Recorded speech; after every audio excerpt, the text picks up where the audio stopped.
আপনি কি জানেন আল্লাহও হাসেন? এমন এক ঘটনা রয়েছে যে ঘটনা দেখে আল্লাহ নিজে হেসেছিলেন। আসুন সেই ঘটনাটা আজকে আমরা জানি। একবার রাসূল সাল্লাল্লাহু আলাইহি সাল্লামের কাছে একজন মেহমান আসলেন।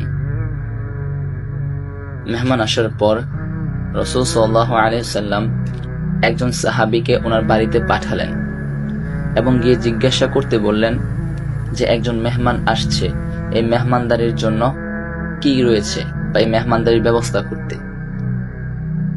যে সাহাবীকে পাঠালেন ওই সাহাবী আবার ফিরে আসলো। আসার পরে রাসূল সাল্লাল্লাহু আলাইহি সাল্লাম ওই সাহাবীকে জিজ্ঞাসা করতেছেন যে আমার স্ত্রীরা কি বলেছে। ওই সাহাবী উত্তরে বললেন যে আপনার স্ত্রীরা বলেছেন ওনাদের ঘরে পানি ছাড়া আর কিছুই নেই।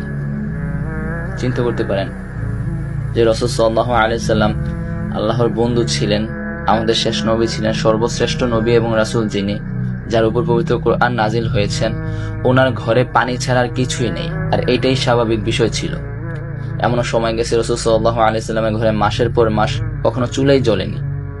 চিন্তা করতে পারেন। আর আমরা এখন প্রত্যেক দিন 3 বেলা 4 বেলা খাবারের পরও শুকরিয়া আদায় করতে পারি না আল্লাহর কাছে। অথচ রাসূল সাল্লাল্লাহু আলাইহি সাল্লাম না খেয়ে থাকতেন, ওনার সাহাবারা না খেয়ে থাকতেন, আর আমাদের মধ্যে শুকরিয়া নেই। কতটা নাফরমান আমরা হয়ে গেছি। তারপর যখন সাহাবী এই কথা বললেন যে আপনাদের স্ত্রীদের ঘরে পানি ছাড়া আর কিছুই নেই, তখন রাসূল সাল্লাল্লাহু আলাইহি সাল্লাম সবার উদ্দেশ্য করে বললেন যে এমন কি কেউ আছো যে কিনা আজকে রাত্রে আমার এই মেহমানকে মেহমানদারিতা করতে পারবে। তখন একজন আনসার সাহাবী দাঁড়িয়ে বলে, ইয়া রাসূলুল্লাহ সাল্লাল্লাহু আলাইহি সাল্লাম, আমি আজকে রাত্রে ওনার মেহমানদারিতা করতে চাই। তখন রাসূল সাল্লাল্লাহু আলাইহি সাল্লাম ওনার মেহমানকে আনসার সাহাবীর হাতে তুলে দেন। আনসার সাহাবী ওনাকে নিয়ে ওনার বাড়িতে যান। যাওয়ার পর আনসার সাহাবী গিয়ে ওনার স্ত্রীকে বলেন যে রাসূল সাল্লাল্লাহু আলাইহি সাল্লামের মেহমান ইনি, ওনার জন্য রাতের খাবার তৈরি করো।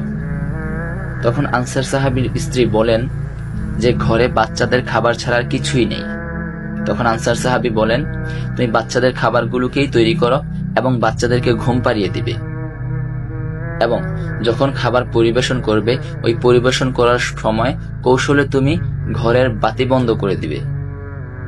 তখন তিনি সেই খাবার তৈরি করলেন এবং আনসার সাহাবীর স্ত্রী যখন খাবার পরিবেশন করলেন, খাবার পরিবেশন করার পর তিনি রুমের বাতি বন্ধ করে দিলেন এবং এমন নাটক করতেছিলেন যে তিনি রুমের বাতিটা ঠিক করতেছেন। আর এখানে তো ঠিক করার কিছু নেই, কারণ ওই আনসার সাহাবীর স্ত্রী নিজে বাতি বন্ধ করেছেন। তারপর যখন রাসূল সাল্লাল্লাহু আলাইহি সাল্লামের মেহমান খাবার শুরু করলেন, ঠিক তখন আনসার সাহাবী এবং ওনার স্ত্রীরও খাবারের ভান ধরতে থাকলেন, মুখটা এমন ভাবে অন্ধকারে নাড়াতে থাকলেন যে ওনারাও খাচ্ছে, অথচ ওনারা খাচ্ছিল না, শুধু রাসূল সাল্লাল্লাহু আলাইহি সাল্লামের মেহমানকে খাওয়াচ্ছিলেন। চিন্তা করতে পারেন ওনাদের ঈমান আর আমাদের ঈমানের মধ্যে পার্থক্য। এরপর দিন সকালে ওই আনসার সাহাবী যখন রাসূল সাল্লাল্লাহু আলাইহি সাল্লামের মেহমান নিয়ে রাসূল সাল্লাল্লাহু আলাইহি সাল্লামের কাছে যান, তখন রাসূল সাল্লাল্লাহু আলাইহি সাল্লাম বলেন, হে সাহাবী, গতকাল রাত্রে তোমার এই ঘটনা দেখে আল্লাহ পাক নিজে হেসেছিলেন। তোমার এই কর্মকাণ্ড দেখে আল্লাহ পাক নিজে হেসে দিয়েছেন, কারণ এই রাত্রের ঘটনা তো জিবরাইল আলাইহিস সালামের মাধ্যমে আল্লাহ পাক রাসূল সাল্লাল্লাহু আলাইহি সাল্লামকে জানিয়েছেন। চিন্তা করতে পারেন ওনাদের ঈমান দেখে, ওনাদের ঘটনা দেখে আল্লাহ পাক নিজে হাসতেন। আল্লাহ পাক আমাদেরকে ওনাকে পরিপূর্ণ খুশি করার তৌফিক দিক।